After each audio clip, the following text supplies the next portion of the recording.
Welcome to the weekend, and what better way to kick it off than joining us here on Biz TV? She is Danielle Wright, and I am Tim Parmeter, and we are your hosts for the Franchising 360 show. Every Friday night, we're going to take a 360-degree look at the franchising industry. Franchising is typically not at all what people think it is, and we're going to educate you on things like, should you own a franchise? And if so, how do you know which is the best one for you? Once you are a franchise owner, we're going to talk about strategies to grow and succeed, as well as show you how to take your existing business and turn it into a national or maybe even international franchise brand. Tonight, we're going to talk about the how to become a franchise owner and how to become a franchisor. Before we get into all of that, we got to get into some facts. Danielle, tell us, with your years of expertise and brilliance in this industry, what was the very first franchise? I don't know. What was the first franchise? Was it KFC? Why are you the co-host if you don't know these answers? Because I'm cute. Oh, okay. Good answer. Thanks. So the very first one, there's actually kind of a little fun fact. We think it was Singer, like not like singing, but the old sewing machine thing. What's a sewing machine? Well, it's this thing where back in my day, we had to darn our socks. Oh, so sometimes that's a whole nother conversation. Sometimes the socks aren't good. You have to darn them. Oh. So I think that's what that was. I don't know the definition of that, but we're going I to don't roll know with either. it. You're old. I'm not. It's fine. But we can Google sewing machines. But the interesting thing, not only was the Singer guy, forget his name, but that would have been great info, was he starting the very first franchise, but he may have been a prodigy because the year it was supposedly turned into a franchise, he was 8 years old. We're underachievers. Doesn't it make you feel kind of like a slacker? Because at 8, I was not darning any socks at 8. No, I was being darned a lot by my parents. So so you said your thing was KFC, which is Kentucky Fried Chicken. Thanks for clearing I mean, that up. You know, some people may not know the acronyms, and we got to be sure to educate. And just to clear things up, I am old, but I did not, in fact, graduate with Colonel Sanders. Darn. He was 2 years ahead of me. Oh. So, and secretly, I gave him the recipe, and he stole it from me. So I'm still a little bitter. I love that you love your jokes. Yes, thank you. That's what you're here for. So KFC, because a lot of times people will think more McDonald's, but there were even a few before KFC. Well, I think most people go to McDonald's, right? Because, you know, Ray Kroc, and there was a whole movie and things like, how do we not know about, but what was the first like non-food franchise? There's like 4,500 franchises out there. How many are food? I'm pretty sure sewing is not a food. No, so I would have gone with that but if one. that one was or wasn't, like you're debating whether it was or it wasn't, like if we're not going down that path. Well, one of the first really big ones that everybody knows, and sometimes maybe don't even know it's a franchise, is Marriott and the hotel chains. But we like Marriott. We do. Marriott Bonvoy member. Thank you. And so this episode is not sponsored by Marriott, but Marriott, call us. Yeah. Where did they get their start? I don't know. You're asking me questions I am not sure of. Can we fast forward to 2024? I don't know. Can we? Yes, we can. But the A&W root beer, they were one of the first franchise owners of A&W. Did you know that? I did know that. You did? Because you told me that. I just before told you we that. got on this call. I told you that. So why would, we talked about this a little bit last week, but kind of, again, just maybe really briefly for those poor suckers that missed the first 2 amazing episodes of this show. That's a bummer. Shame on you, but you're forgiven. Go back and rewatch it. Very briefly, a franchise, like kind of what is the concept of a franchise business? So to your how or why or would or whatever, why would you want to be a franchise? Maybe that. Sure. I mean, I've got lots of answers for you. We could talk for hours, apparently, that we're here. You do it because you want to scale, and you don't necessarily have the income or revenue or cash to do that. Building one location, as we know, can be expensive. I mean, A&W, right? McDonald's. And if you are looking to replicate that business in a timely fashion, franchising is a good way to do that. Right. Do it with other people's money, as they say. And to be that's the franchisor. To be a franchise owner is more of, hey, somebody's already kind of figured this out. We in theory now can follow their proven system and plan. Correct. Right. You're hoping you're buying the business in a box. Right. Exactly. So as we want to talk about really, again, the how of this, right? How? So You're going to have to remind me of that. How? how How? Got it. can we become a franchisor? So we've got, The guy with the plan. I own Tim's Sandwich Shop. Do you? Yes, I make a great peanut butter and jelly sandwich. It's awesome. So I want to turn it and I want to grow it and turn it into that. So we're going to talk about that next on. So I want you to walk everybody through some of the main things or basic things to think about to turn your existing business into a franchise. So we're going to talk about that on the Franchising 360 show right after this. We are back on the Franchising 360 show. I am Tim Parmeter, and this is Danielle Wright. Tonight, we are talking about the how to become a franchisor. And a little bit later, we're going to get into how to become a franchise owner. So Danielle, you've been in franchising for 15 years. Forever. You've worked some of the biggest brands in franchising. A lot of them. As well as some that have just gotten started. Probably shouldn't have. Multiple industries you've been in. You've been on the franchise development side. I have. You've been a C-suite executive. This is my whole entire resume. You own a consulting business. Yes.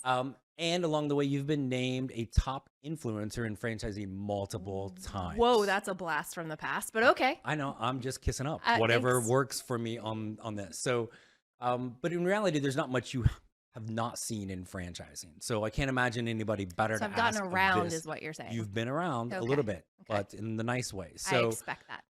How do I take my business? Let's say I own Tim's Sandwich Shop. Which he doesn't, but okay, yeah. But I could. You could. How do I take this and now turn this into a franchise?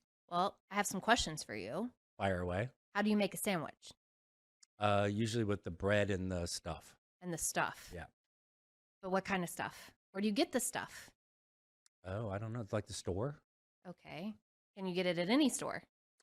Well, I'm cheap, so I get it at Walmart. Oh, okay. Again, another plug for someone that is not sponsoring us, but thank you so much.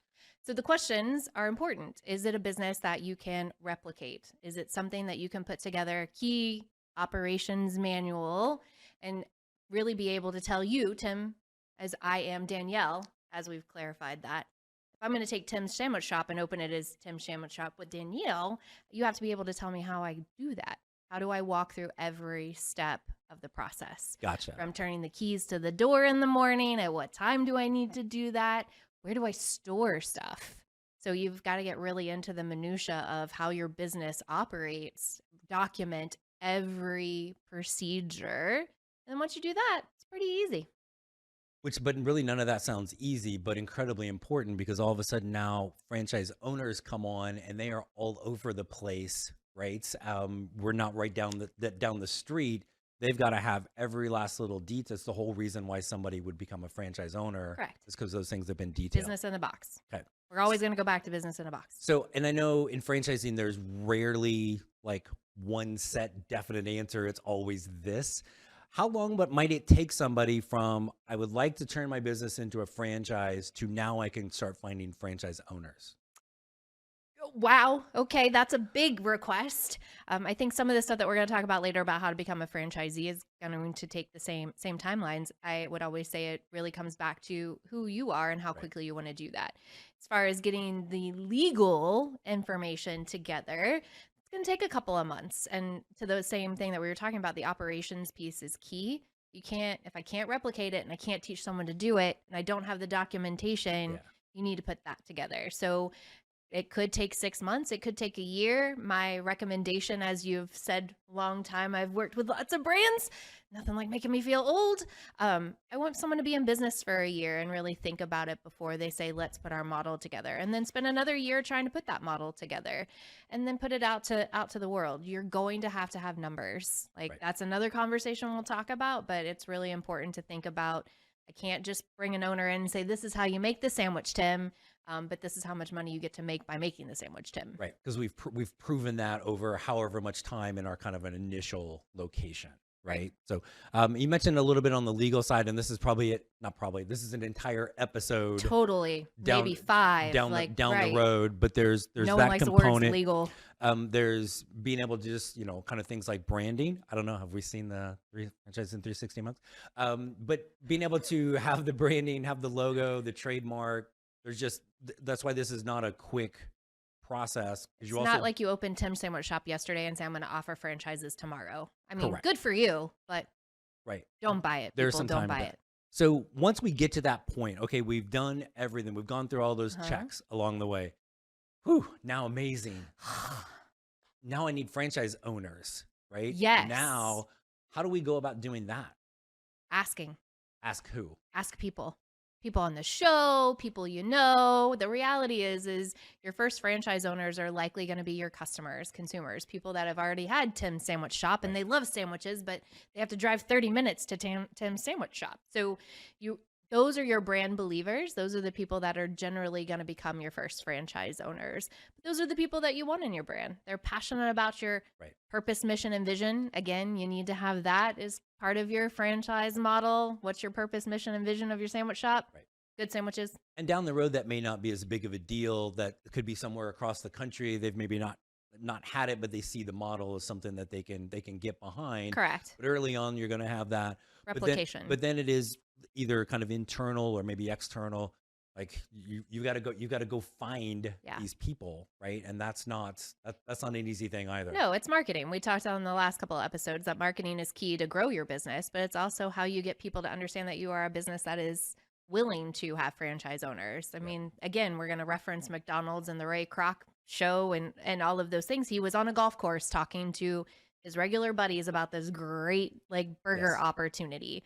So it's going out into your world, into your community, and leveraging those relationships. It's called marketing. Marketing and networking. Marketing. And that's at least kind of networking. That's a bad word. That is a bad word and a fun word all at the same time. So that gives us a little understanding of a kind of high level of how to become a franchise owner or franchisor. When we come back, let's talk about how you can go about becoming a franchise owner, maybe of Tim's Sandwich Shop. Who knows? That's next on the Franchising 360 show. Thanks again for spending part of your Friday night with us. She is Danielle Wright. I am Tim Parmeter, slightly less energetic than that. But let's say you want to become a franchise owner, but how in the world do you navigate 4,500 potential franchise brands to find your best match? So what a great thing to ask our expert, Danielle. Danielle, how does somebody find their best franchise now? They like it. They like it. They like a brand. They like a brand. They like a franchise. Okay. But what if I go to a gym? Do you go to a gym? Apparently not. Do you go to a gym? No, but I'm going to have a therapist, or they have counseling yes, franchises? Yes, they do have counseling franchises. Then we're good. Okay. But isn't this what you do for a living? Well, it is what our team at FranCoach does, is we help people figure that out. Nice plug. Yeah, thanks. I'm so proud of you. Well, at least FranCoach is paying for this. The other ones we've mentioned are not. True. So you are a sponsor of the show. Yes. Fantastic. So what does FranCoach do when people want to buy a franchise or consider becoming a franchise owner, as you would say? Well, and again, good clarity is franchise owner is also considered a franchisee. 2 E's? I believe there's a Z and 2 E's. Awesome. Right? So Z and Zor. Okay. Fancy little lingo. But how do you help them find which one? Because if it's 4,500 brands, right? There's a lot, and then there's food, and then there's things, and that's a lot. Now I'm already overwhelmed. I don't want to do it.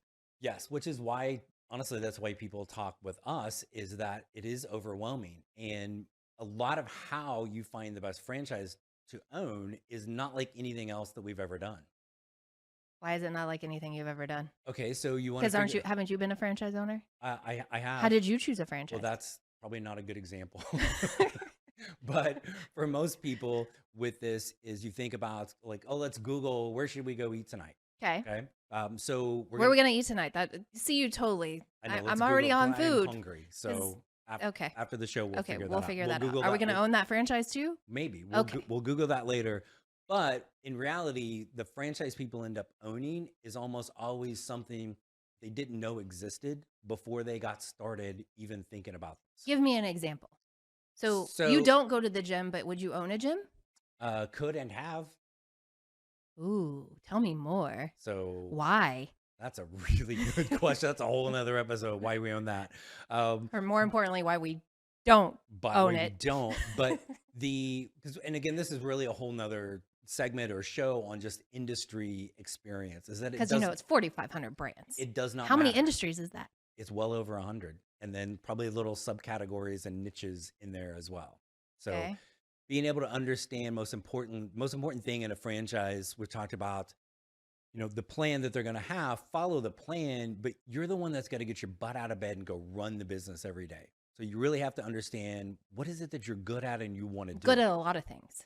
Well, we know you are good at Thank everything. you. That's so You're sweet. perfect in I every love it. way. Okay, so I could own all of them. That was recorded, right? Oh, yeah. Good. Okay, perfect. So you could own all of them, but you really have to figure out, even with all of your immense skills. Yes, because you've given my resume here. Right. There's few things that are going to be a little bit better, or maybe you just like doing better than others.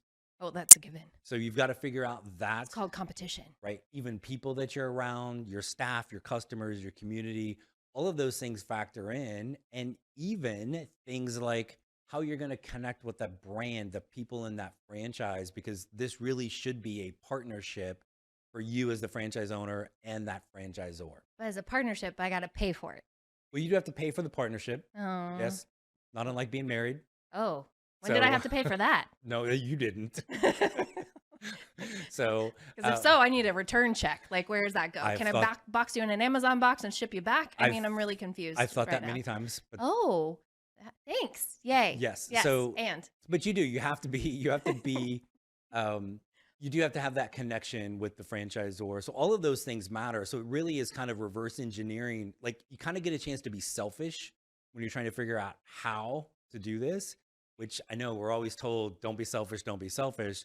You do have to, because again, you as that individual looking to become a franchise owner, what do you want to do? There's not one best amazing thing out there for everybody. That's why there are 4,500 brands out there.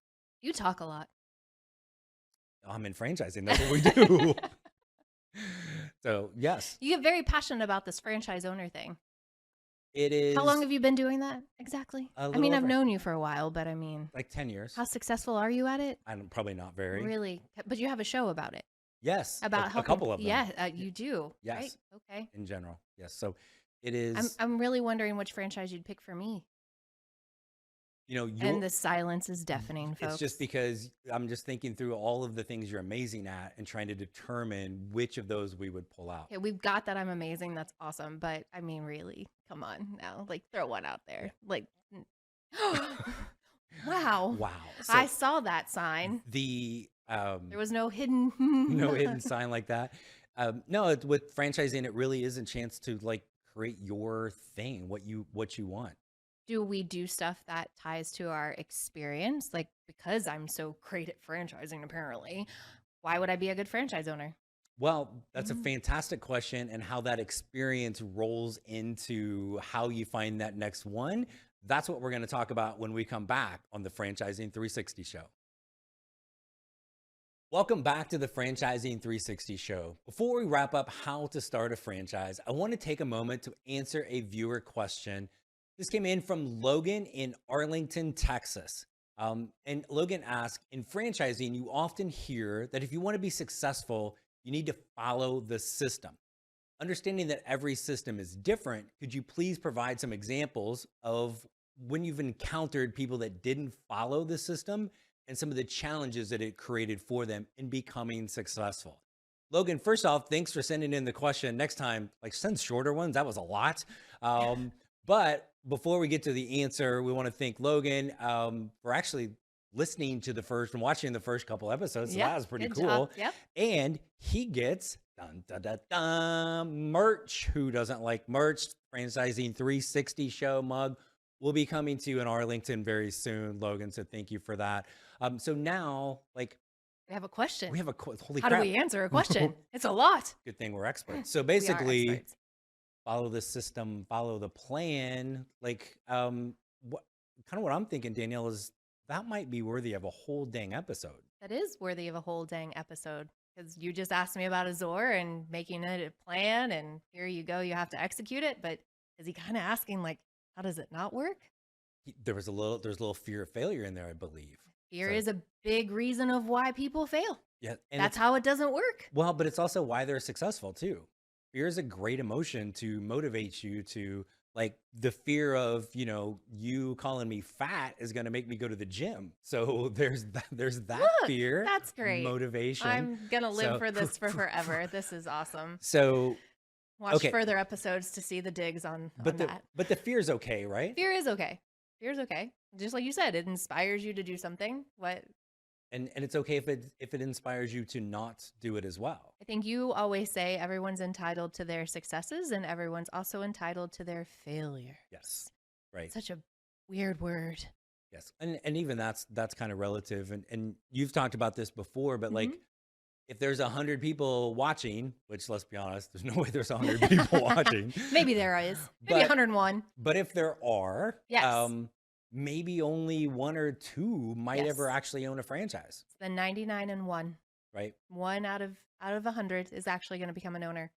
But the reality is failure rates are okay in franchises. Like they generally budget for 10 to 20% of their system not staying in it for the term of the agreement. Right. So when a lot of those things happen, like your question has asked, they don't follow the plan, or guess what? It's not even just following the plan. I don't want to do it anymore. Right. And that's valid. I'm not even sure I want to do this show anymore, but here we are. Nor am I. So, but that failure piece too, and when somebody hears that number, oh my gosh, franchises are thinking 10 to 20% may fail.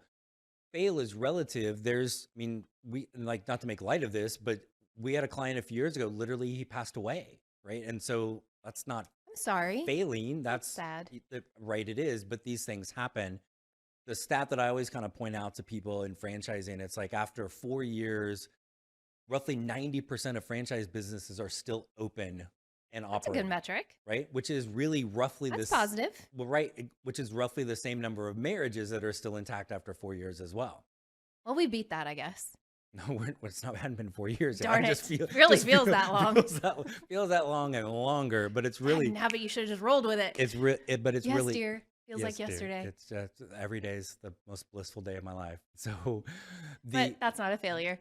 It's not yet. No, but it really is that opportunity to lean into the failure or the fear of it.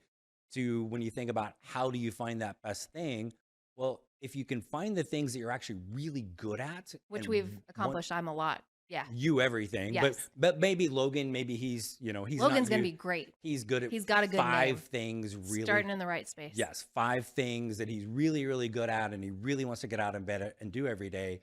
If he can find a franchise that has those things in it, that's going to put him in a great chance to not fail.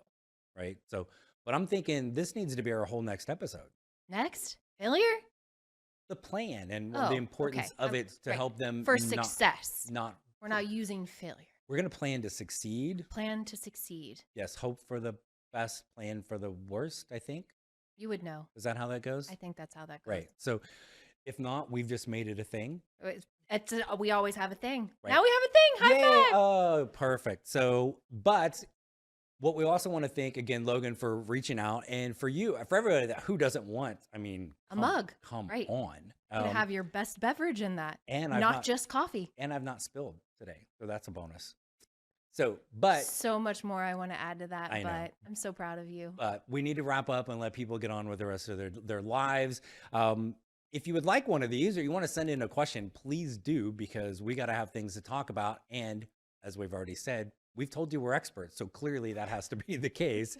The franchising360show.com. I know that's a lot of letters, but I promise it'll be worth it. Send us a question. We'd love to be able to talk about that on our next episode. Even on the house, right? Hey, you have a business and I want to turn it into a franchise. Send us the question. Right. We're much better on the phone. Yes. So we want to be able to do that. And then really, thanks for tuning in. Next week, we are going to talk about the plan with a franchise, how you can use that to be successful. Don't worry about fear and the failure. We might have a guest. Lean into it. We do have talk guests about it. We do have guests coming up. So it's not just us. Right. But that's not the next episode. Is it? No. Oh. Right. So anyway, that is us. But there may be. There could be. Tune in to find out. We have no idea. So, but as always, thank you so much for tuning in to the Franchising 360 show. What show? The Franchising 360 show. Reach out to us, the franchising360show.com, and we will talk with you on our next episode.